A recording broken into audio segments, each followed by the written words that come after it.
நீங்கள் பார்த்துக் கொண்டிருப்பது உங்கள் விஜய்.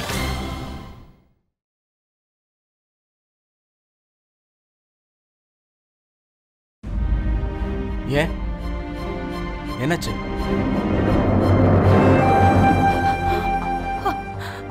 ஆதித்யா, நான் எதையும் கேட்க விரும்பல. நீ எனக்கு வாக்கு கொடுத்திருக்க, அதை மறந்துட்டியா பிரியா? ஒண்ணு இல்ல ஆதித்யா, நான் உன்னை மிஸ் பண்றேன். ஏய் பைத்தியம், அதுக்காக அழுதுட்டு இருக்க? கல்யாணத்துக்கு அப்புறம் முதல் தடவை என்னை விட்டு பிரிஞ்சிருக்கல, கஷ்டமா இருக்கு ஆதித்யா. நான் உன்னை ரொம்ப மிஸ் பண்றேன். சரி, அப்போ இதான் விஷயமா? வேற ஒண்ணும் இல்லையா? அப்படின்னா நான் உன்கிட்ட போய் சொல்வேனா? நான் உண்மையிலேயே ரொம்ப மிஸ் பண்றேன் ஆதித்யா. ஏய் செல்லக்குட்டி, நான் ஒத்துக்கிறேன். நீ என்ன மிஸ் பண்ற, ரொம்ப மிஸ் பண்ற, ஒத்துக்கிறேன். எனக்கும் கஷ்டமா தானே இருக்கு. நான் சொல்றது கேளு, பேசாம தூங்கு. இன்னொரு விஷயம் சொல்லிட்டா, இன்னைக்கு ராத்திரி நீ என்ன எவ்வளவு மிஸ் பண்ணியோ, நாளைக்கு ராத்திரி அது எல்லாத்தையும் சேர்த்து கொடுக்குறேன். Promise. Good night. I love you. Good night.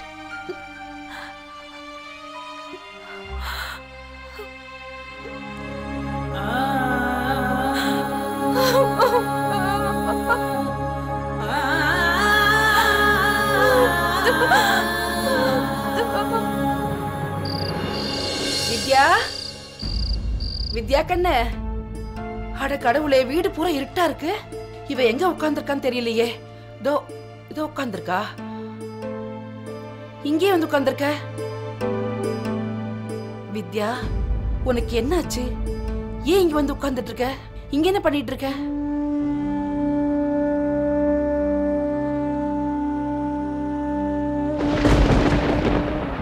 வித்யா, இதெல்லாம் எதுக்கு நீ பண்ணிக்கிட்டு இருக்க?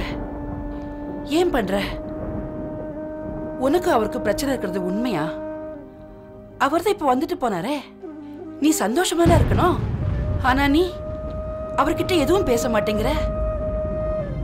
இத பார் வித்யா, நீ இந்த மாதிரிலாம் நடந்துகிட்டு அவர் மனசு கஷ்டப்படாதா?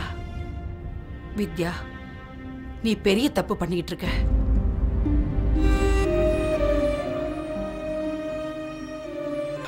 ஆமாடி, சண்டை சச்சரவு எந்த அளவுக்கு வளர்க்குறியோ அது வளர்ந்துகிட்டே தான் இருக்கும். ஆனா அதுல என்ன லாபம் இருக்கு?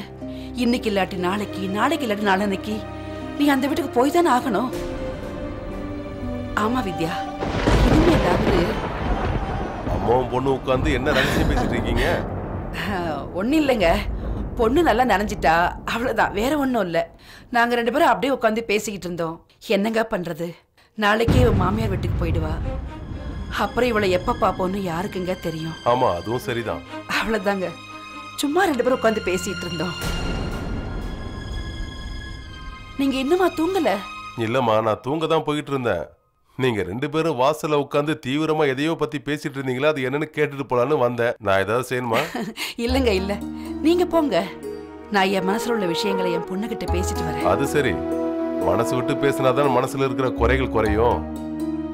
அப்புறம் என் பொண்ணு நாளைக்கு காலையில அவ மாமியார் வீட்டுக்கு போக போறா. இல்லம்மா? சரி, பேசுங்க. சரிங்க. அம்மா, நீங்க ஏன் இப்படி எல்லாம் பண்றீங்க? இல்லன்னா வேற என்னமா பண்ண முடியும்? உங்க அப்பா கிட்ட சொல்ல முடியுமா நீ உன் மாமியார் வீட்டுக்கு போக விரும்பலன்னு? இல்லன்னா அவர் உன்னை உயிரோட கொன்னுடுவாரு. கொல்லதானே செய்வாரு. அப்ப என்ன கொன்னுட சொல்லுங்கம்மா. நான் உயிர் வாழ்ந்து என்ன பண்ண போறேன்? இத பாரு வித்யா, நீ நிறைய பேசிட்ட. இனிமே நீ பேசுறத நான் கேட்க விரும்பல. வாயை மூடிட்டு போய் தூங்கு. எல்லா விஷயத்துக்கும் ஒரு முடிவு இருக்குமா. இனிமேலும் என்னால பொறுமையா இருக்க முடியாது. தயவு செஞ்சு புரிஞ்சுக்க. உன்னை கட்டாயப்படுத்தும்படி செய்யாதம்மா. நான் சொல்றத நல்லா கவனமா கேட்டுக்கோங்கம்மா. இனிமே என்ன நடந்தாலும் சரி, நான் அந்த வீட்டுக்கு கண்டிப்பா திரும்பி போகவே மாட்டேன். நீங்க என்ன அடிச்சு கொன்னாலும் சரி, நான் அந்த வீட்டுக்கு திரும்பி போகவே மாட்டேன். என்னைக்கும் போக மாட்டேன்.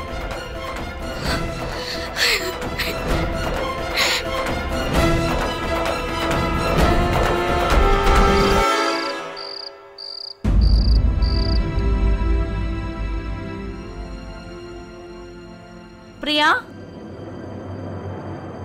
பிரியா, பிரியா, நீ முழிச்சிட்டு இருக்கன்னு தெரியும். கதவை தர ப்ளீஸ். பிரியா, கதவை தர.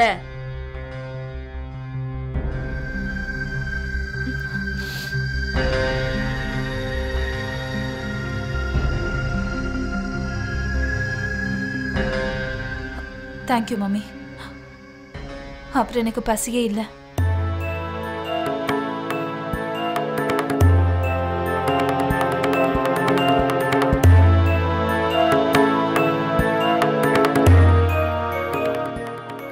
நீங்க என்ன சாப்பாடு சாப்பிடுன்னு வற்புறுத்த போறீங்களா? நீங்க எது சொன்னாலும் நான் செய்வேன்னு நான் வாக்கு எதுவும் உங்களுக்கு கொடுக்கலையே. நான் உன்னை வற்புறுத்துறதுக்காக இங்க வரல பிரியா. உன்னை வற்புறுத்துற எண்ணமும் எனக்கு இல்ல.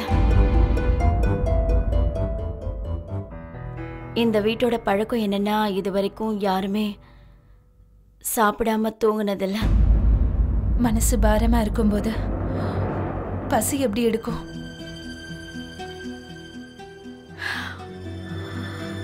சாப்பாடு வச்சிருக்கேன், அத நீ சாப்பிட்டன்னா நல்லா இருக்கும். அதுக்கப்புறம் உன்னோட விருப்பம்.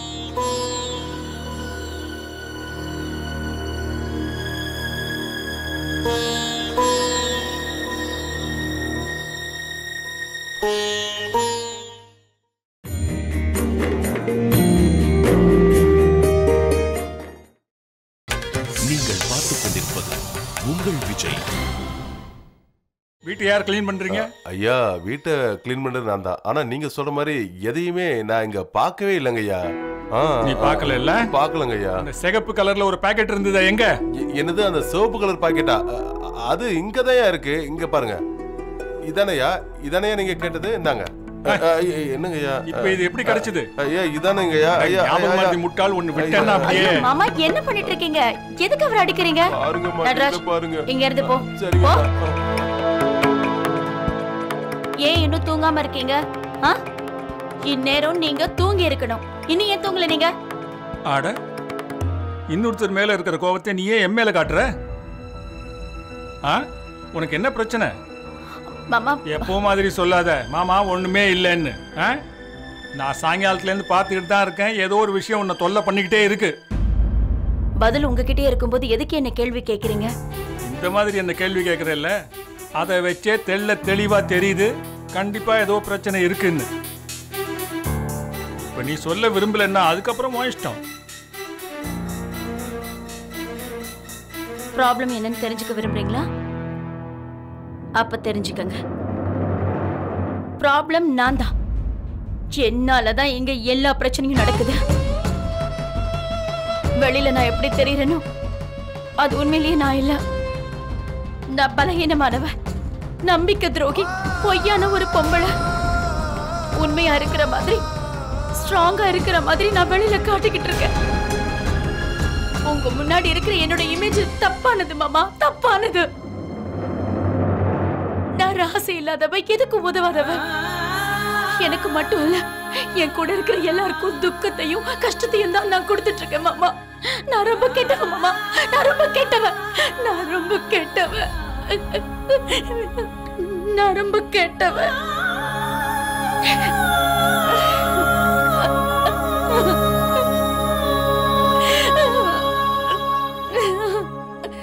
தேவயானி, ஏம்மா இப்படி சொல்ற? நீ கெட்டவ இல்லம்மா. நீ எப்பவுமே கெட்டவ இல்ல, பலகீனமானவ இல்ல. நீங்களா இப்படி சொல்றீங்க? நீங்க நீங்க என்னைக்குமே என்ன குத்தி காட்டிட்டு இருப்பீங்க. நான் வாயை மூடிட்டு இருக்கிறதுனால, எல்லாத்தையும் சகிச்சிட்டு இருக்கிறதுனால குத்தி காட்டிட்டு இருப்பீங்க. ஆனா இன்னைக்கு என்ன சமாதானப்படுத்த உங்க பேச்சையே நீங்க மாத்துறீங்களா? நீங்களும் என்னைக்குமே என்ன பலகீனமானவன்னு தான் நினைச்சீங்க மாமா. நீங்க என்ன அப்படிதான் நினைச்சீங்க. போதும், உன் இஷ்டத்துக்கு பேசிக்கிட்டு இருக்க. இந்த பார், நீ நல்லா யோசிச்சு பார்த்துட்டு அப்புறம் என்கிட்ட சொல்லு. நான் எப்போ உன்னை பலகீனமானவன் சொல்லிருக்கேன்? நான் மட்டும் இல்லம்மா, வேற யாராலையும் உன்னை பலகீனமானவன் சொல்லவே முடியாது. நான் ஒண்ணு மட்டும் சொன்னேன், நீ இதெல்லாம் சகிச்சுக்காத, உன் குரலை எழுப்புன்னு, அநியாயத்துக்கு எதிராக குரல் கொடுன்னு, உன் உரிமையை விட்டு கொடுக்க வேணான்னு. மாடி, எனக்கு தெரியும் நீ என்னெல்லாம் தாங்கிக்கிட்டியோ. உன் இடத்துல வேற ஒரு பொம்பளை இருந்திருந்தா அவன் எப்பவோ உடஞ்சு போயிட்டு இருப்பான். ஆனா நீ ஸ்ட்ராங்கா இருந்த, ஸ்டெடியா உன் தலைய கர்வமா தூக்கி நிறுத்தின. ஆமா, இதுக்கு தைரியம் வேணுமா? கையளவுக்கு எது வந்தாலும் வேற எந்த பொம்பளையும் இந்த அளவுக்கு சகிச்சிருக்க மாட்டான். ஆனா நீ சகிச்சுக்கிட்ட. இதையெல்லாம் நீங்க என்ன சந்தோஷப்படுத்ததானே சொல்றீங்க மாமா? உனக்கே தெரியும் இதுவரைக்கும் உங்க மாமா எந்த காரணத்துக்காகவும் பொய்யே சொன்னதில்லைன்னு. நான் என்ன சொல்ல நினைக்கிறேனோ அதை நேரடியா தைரியமா சொல்லுவேன். சொல்ல வேணான்னு தோணுச்சுன்னா நான் சொல்ல மாட்டேன். அதனால தான் சொல்றேன், நீயே உன்னை பலகீனமானவன் சொல்லிக்காத, தப்பா எதுவுமே சொல்லாத. உன் இடம் ரொம்ப உயரத்துல இருக்கு. உன்னையே நீ கேட்டுப்பாரு, உங்க அப்பா கிட்ட கேட்டுப்பாரு. உனக்கு எந்த உரிமையும் இல்ல உன்னை பத்தி நீயே தப்பா பேசிக்கிறதுக்கு. நான் சொல்றது புரிஞ்சுதா?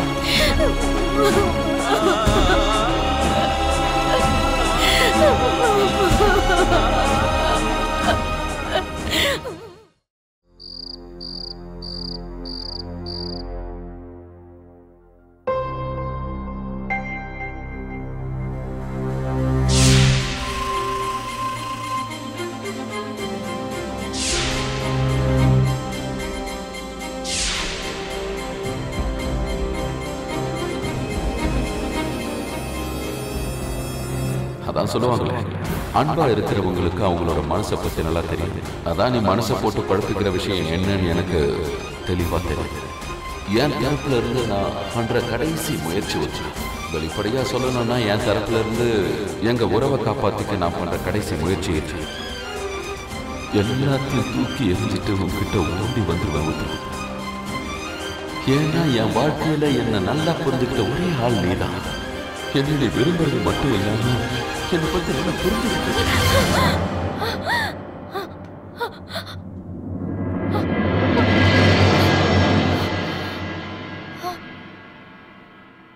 குத்தம்மா ஏன் குத்தம்மா, யார நானும் குத்தஞ்சொல்ல.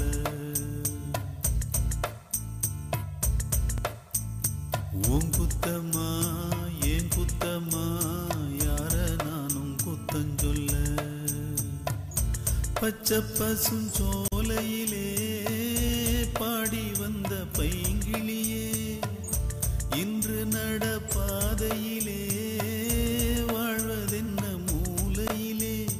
கொத்து நெறிஞ்சி முள்ளு குத்துது நெஞ்சுக்குள்ளே, சொன்னாலும் சோகமம்மா தீராத தாகமம்மா. உன் குத்தம்மா ஏன் குத்தம்மா, யார நானும் குத்தம் சொல்ல. உன் குத்தம்மா ஏன் குத்தம்மா, யார நானும் குத்தம் சொல்ல.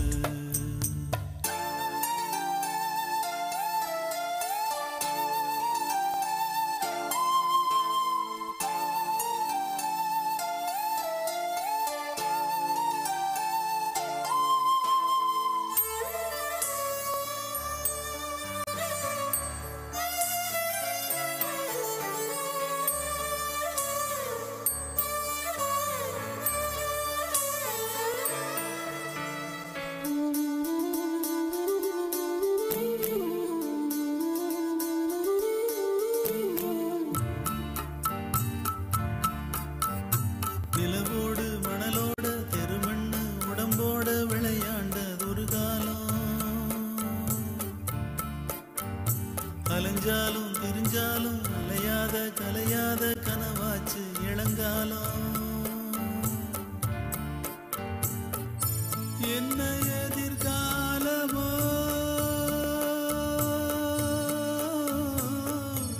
என்ன எதிர்காலமோ என்ன புதிர் போடுமோ இளமையில் புரியாது முதுமையில் முடியாது இன்பத்திற்கேங்காத இளமையும் இங்கேது காலம் போடுது கோலங்களே எங்குத்தம்மா உங்குத்தம்மா யார நானும் குத்தஞ்சொல்ல.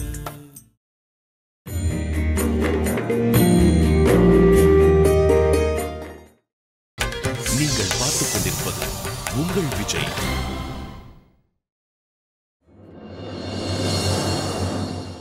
எமோஷனல் ஃபீலிங்னால ராத்திரி இங்கேயே தங்கிட்டோம். அதுக்கான ரிசல்ட் இன்னைக்கு இந்த எமோஷன் நம்மளை ஒரு வழி ஆக்க போதுனே. ஆனா இந்த கட்டில் படுக்கிறதுக்கு பதிலாக கீழே படுத்திருக்கலாம் போல இருக்கே. ஆனா நீ ஒன்று எழுதி வச்சுக்கோ, இன்னைக்கு ராத்திரி பூரா விடிய விடி நம்ம 2 பேரும் தூங்கவே போறதில்ல பார். அதே சைலண்டா படுத்து தூங்க. அண்ணா ஒன்று சொல்லவா, நாளைக்காண்டி நம்ம கூட வந்துட்டா இதெல்லாம் ஒரு பெரிய மேட்டராகவே தெரியாது பாரு. அது எனக்கு என்னவோ வித்யா நம்ம கூட வருவான்னு தோணல. எனக்கு தெரியும் உன்னையும் பிரியாவும் மாதிரியே நானும் வித்யாவும் ரொம்ப சந்தோஷமா ஒன்னா வாழணும்னு எல்லாரும் ஆசைப்படுறாங்க. ஆனா அது சாத்தியம் இல்ல. நான் எத்தனையோ தடவை என் மனசுல இருக்கிற விஷயத்தை உங்ககிட்ட சொல்லணும்னு முயற்சி பண்ணேன். ஆனா என்னால சொல்ல முடியாம போயிடுச்சு. இன்னைக்கு விஷயம் ரொம்ப பெருசாயிடுச்சு. நான் உன்கிட்ட எல்லா உண்மையும் சொல்லி ஆகணும். எப்பெல்லாம் நீ என்னையும் வித்யாவையும் சேர்த்து வைக்கணும்னு முயற்சி பண்ணியோ அப்பெல்லாம் என்னால உன் கஷ்டத்தை பார்த்துக்கிட்டு இருக்க முடியல. எனக்கு ரொம்ப வேதனையா இருக்கு. இன்னைக்கு உனக்கு உண்மை எல்லாத்தையும் சொல்லி புரிய வைக்கிறது ரொம்ப முக்கியம்னு நினைக்கிறேன்.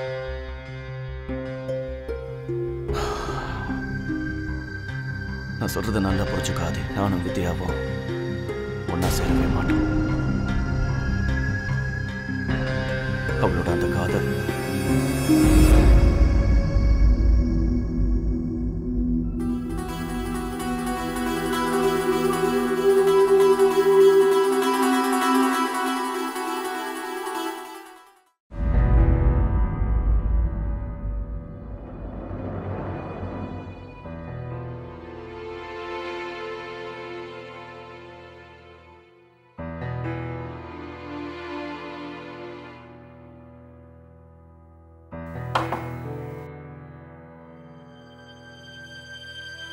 அத நீங்க உன்னை தொந்தரவு பண்ணிட்டேனாப்பா? ஏதாவது வேலை இருக்கா? நான் உங்ககிட்ட ஒரு முக்கியமான விஷயம் பேசணும். எந்த நேரத்துலயா?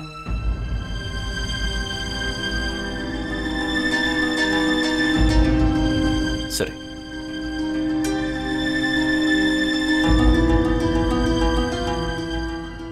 வித்யாவோட இந்த நடவடிக்கைக்கு நான் உங்கள்கிட்ட மன்னிப்பு கேட்டுக்கிறேன். அத்த, நீங்க என்ன பேசிட்டு இருக்கீங்க? மாப்பிள்ள, இதுவரைக்கும் அவ எதுக்காகவும் அடம் பிடிச்சது கிடையாது. ஆனா இப்ப மட்டும் ஏன் இப்படி பண்றான்னு தெரியல. ஏன் அவ உங்க வீட்டுக்கு வரதுக்கு விருப்பப்படல? இதுல வித்யா மேல எந்த தப்பும் இல்ல அத்த. இல்ல மாப்பிள்ள, அவ மனசுல ஏன் இது பதிஞ்சிருச்சுன்னு தெரியல. நீங்க அவளை வெறுக்கிறதா நினைக்கிறா. ஒருவேளை அப்படியே இருந்தாலும் ஒரு மருமகளா பொண்டாட்டியா அவ கடமை நிறைவேற்றதான் ஆகணும். அவளுக்கு புரிய வைக்கிறதுக்காக நான் எல்லா முயற்சியும் பண்ணி பார்த்துட்டேன்ப்பா.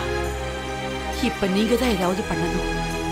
நான் உங்களை கையெடுத்து கும்பிட்டு கேட்கிறேன், அவளை இங்க இருந்து கூட்டிட்டு போயிடுங்க. இனிமே அவ இங்க இருக்க முடியாது. இது வரைக்கும் அவங்க அப்பாவுக்கு தெரியாம இந்த பிரச்சனையை எப்படியோ சமாளிச்சுட்டேன்.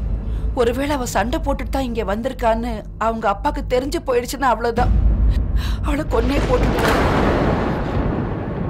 அதான் நீங்க தேவையில்லாம டென்ஷன் ஆகாதீங்க. அவர் அப்படிலாம் பண்ண மாட்டாரு. எப்படி இருந்தாலும் அவரு அவங்க அப்பாவை பத்தி எனக்கு தெரியும். அதை விட முக்கியம் அவர் ரொம்ப கோபக்காரர். அவருக்கு பொறுமைங்கிறதே இல்ல. அவர் தான் பொண்ணை விட பிடிவாதத்துக்கும் கடமைக்கும் தான் முக்கியத்துவம் கொடுப்பாரு. மாப்பிள்ள, ஒருவேளை அவர் ஏதாவது முடிவெடுத்துட்டாருன்னா அப்புறம் அதுல இருந்து மாற மாட்டாரு.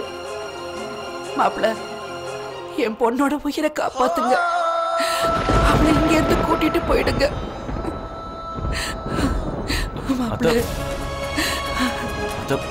ப்ளீஸ் நீங்க அழாதீங்க. சொல்றது கேளுங்க. வித்யாவை இங்க இருந்து கூட்டிட்டு போறதுக்கு என்னால முடிச்ச அளவுக்கு முயற்சி பண்றேன்.